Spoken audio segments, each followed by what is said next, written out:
Bien bonjour et bienvenue dans une autre revue très spéciale et aujourd'hui nous avons le Legacy Predacon Inferno. Donc oui, mon personnage préféré de la série Beast Wars, enfin en figurine. Donc je suis très content de la recevoir. Alors ouais, on a la petite boîte ici, fourmi sur le dessus, art. On a ici 26 étapes. C'est un petit peu beaucoup, mais bon, ok. On a la fourmi. Encore là, c'est un look de fourmi plutôt réaliste comparé au cartoon des animés. Mais le robot est quand même très fidèle au mode cartoon. Donc voilà, pour petit art sur le côté ici. Donc ouais, c'est son perdu de temps avec la boîte. Voilà, figurine ici. On a tout d'abord. Bon, les trucs Lego, on s'en fout, on jette. Et on a les instructions, donc ouais, transformation est pas si mal, pas très complexe. Donc on a Predacon Inferno. Et ouais, transformation juste ici. Donc il n'y a rien de super extra la transformation, c'est quand même très simple. Et ouais. Voilà. On met de côté. On a la figurine tout d'abord en la sortant de la boîte, il faut comme ranger un petit peu son postérieur ici, la faire sortir, voilà. On la met de côté ici, donc pas grave. On a tout d'abord son fusil. Et son fusil, bon, je suis très... Vu que, comme je disais, c'est quand même une de mes figurines préférées, Inferno. Alors, je l'aime, je le connais beaucoup, mais je trouve que c'est très dommage pour son arme, là. C'est pas son arme habituelle. C'est plus son arme de fessier. Donc, quand il ouvre son abdomen ici, c'est plus cette arme-là qui est là. Donc, c'est plus comme... Elle est plus courte, mais c'est ça qu'il y a dans son postérieur. Et malheureusement, on peut pas le refermer quand le canon est là, parce qu'il est trop gros. Donc, c'est très dommage pour ça. J'aurais aimé vraiment qu'on puisse le refermer, un petit peu comme l'original, je vais le montrer plus tard. Mais, ouais. Par contre, dans l'émission, il y a vraiment une arme plus... c'est vraiment comme un gros pistolet avec deux petites claws bleus en dessous. Vraiment très bien. Mais c'est ça que j'aurais aimé avoir, c'est un lance-flamme. Puis ça, je sais pas trop. C'est comme je dis, c'est vraiment plus le réacteur de son postérieur pour le faire voler. Donc, ouais, très décevant. Quelle belle peinture pareil. Gris métallique et rouge translucide. On peut mettre des effets ici si on a. Mais, ouais, un petit peu décevant. J'aurais aimé mieux avoir l'autre fusil. Il y a deux groupes third party qui ont fabriqué son vrai fusil en add-on, comme un kit upgrade. Mais les fusils sont tellement chers pour aucune raison. Là. Ils sont plus chers que la figurine quasiment. Alors, ouais, je crois pas que je vais m'y procurer. Mais sinon, on a Inferno ici et waouh, il est tellement beau. Tellement bien.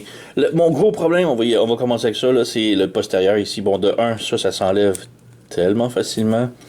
Je force même pas et ça s'enlève. Là. Donc, c'est peut-être juste un problème avec ma figurine. De 2, ça tourne pas super bien.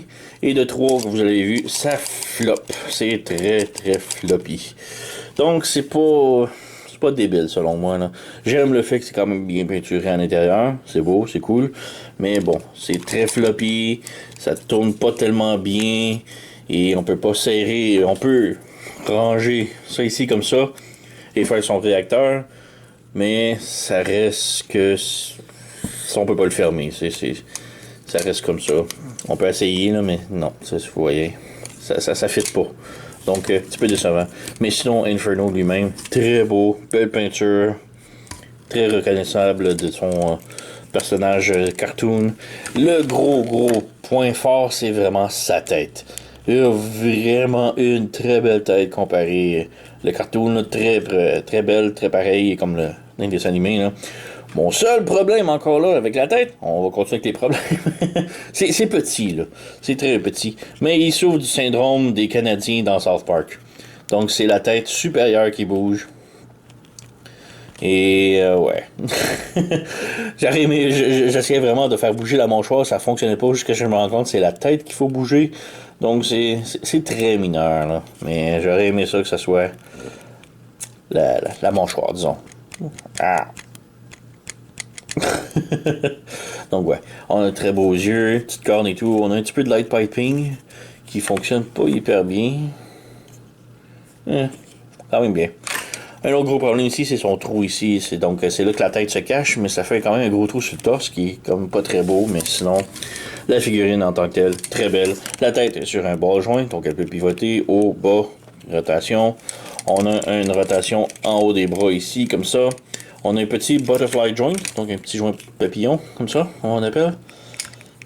On a un swivel ici comme ça, rotation au bicep en haut, double joint au coude, la main ici peut pivoter sans problème, et les pattes bougent indépendamment ici. Voilà. On a rotation à la taille, difficile parce que le postérieur prend beaucoup de place. On a les jambes qui peuvent faire la split, de l'avant, de l'arrière, rotation en haut de la cuisse. Le genou plie double joint, donc beaucoup plus que 90 degrés, mais c'est tout bloqué par le postérieur. Le pied peut descendre et pas monter. Les orteils peuvent bouger ici comme ça. Et on a un tilt à la cheville. Donc, voilà pour l'articulation. Aussi, on a le postérieur qui peut pivoter, qui peut tourner. Bon, on voit aussi que les pattes ici peuvent s'ouvrir. Mais comme je dis, c'est très floppy. Donc, ouais, c'est très lousse. J'aime vraiment pas ça. C'est très décevant. Hein. Mais sinon, la figurine, très belle, très cool. Donc, on est ici.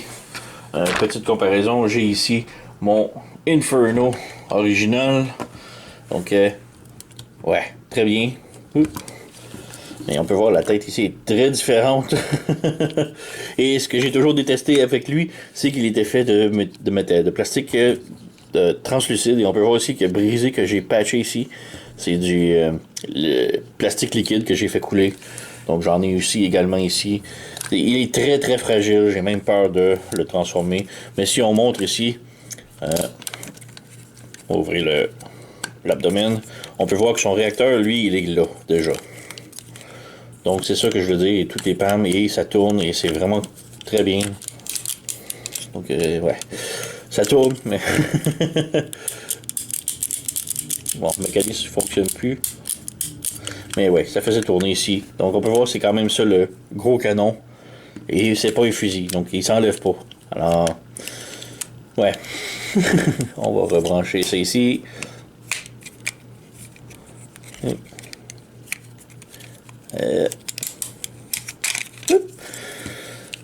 Comme je dis, vieille figurine. Bon.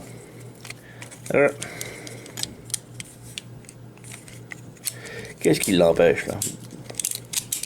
Ah, voilà, fallait mettre le trou ici. Fait longtemps que j'ai pas joué avec. Alors, voilà. Donc on a mon original, Inferno. Et pour d'autres comparaisons ici, on a Scorponok de Earthrise et on a Black Arachnia de Legacy. Donc on peut voir qu'il est quand même beaucoup plus grand pour la même... c'est un voyageur, je crois. C'est marqué voyageur? Classe voyageur, oui, c'est un voyageur. Alors, on peut maintenant passer à la transformation.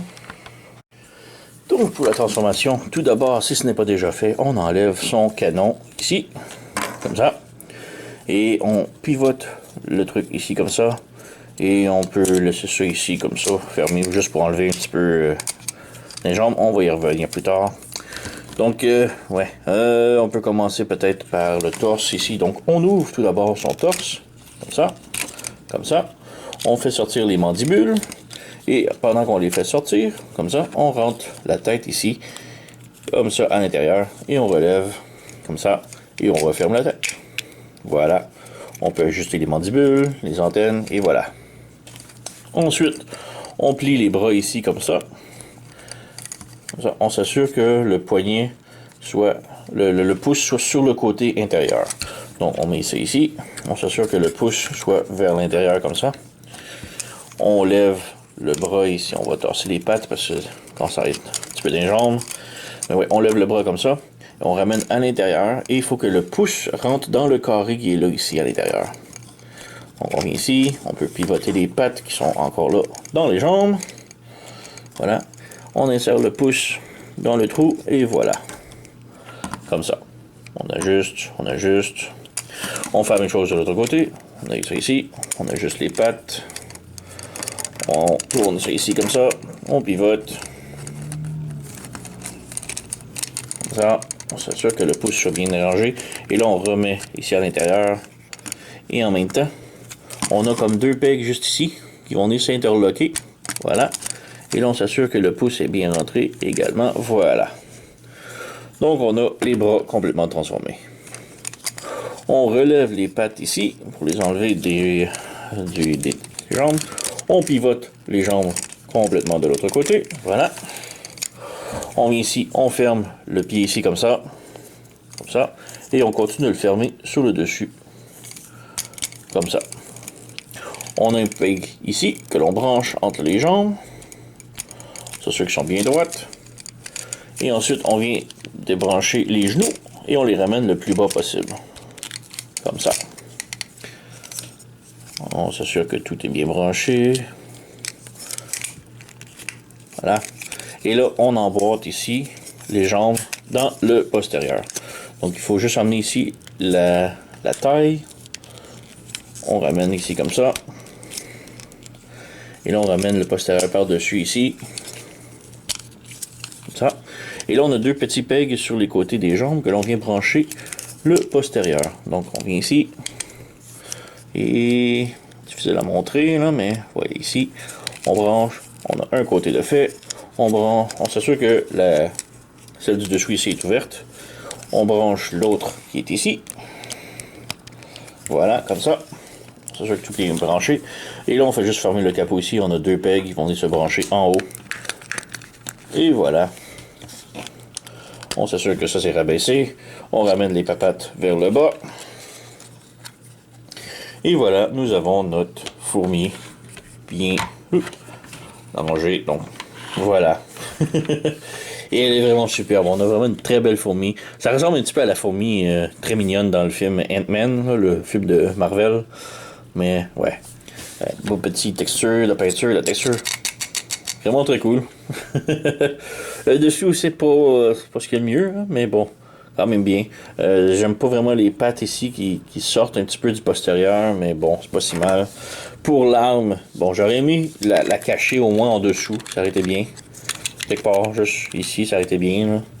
Mais non, faut la mettre sur le dessus ici, comme ça, c'est pas si mal. Voilà. Donc, vraiment très cool, la petite fourmi, là. Les mandibules peuvent bouger. Les pattes, bon, ceux-là peuvent monter, descendre. Ceux-là peuvent pivoter sur le côté comme ça.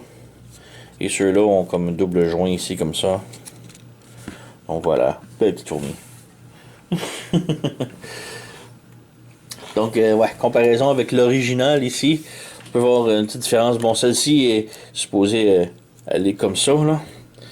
Mais elle est tellement lourde qu'elle ne supporte pas son poids, elle s'écrase. Donc voilà, la petite différence entre les deux. Et oui, quand même épeurant transformé puisque c'est du plastique translucide, très très très fragile. Autre comparaison ici, on a Scorponok et on a Tarantula. Donc voilà, beau petit trio d'insectes, 8 pattes. Ben, 6, 8. Ouais, vraiment très cool, là, j'adore. Là. Elle est pas parfaite, la fourmi. Inferno est pas parfait, même malgré tout. C'est quand même, comme je dis, c'est mon personnage préféré, mais ouais, il est pas parfait. J'aime pas la tête avec le syndrome canadien, que c'est le dessus de la tête qui bouge. J'aime pas que les pieds dépassent ici. J'aime vraiment pas l'autocanon. Mais sinon, là, vraiment très cool, là. Donc oui, c'est une autre recommandation pour moi, là, quand même, c'est Inferno. Il est vraiment très cool comme personnage. Mais ouais, il est pas parfait, mais il est quand même très bien. Et il est quand même beaucoup mieux que lui. Donc voilà. Donc sur ce, vous connaissez la chanson, likez, subscribez, laissez un commentaire, blablabla. Moi, je vous remercie d'avoir écouté et on se revoit à la prochaine.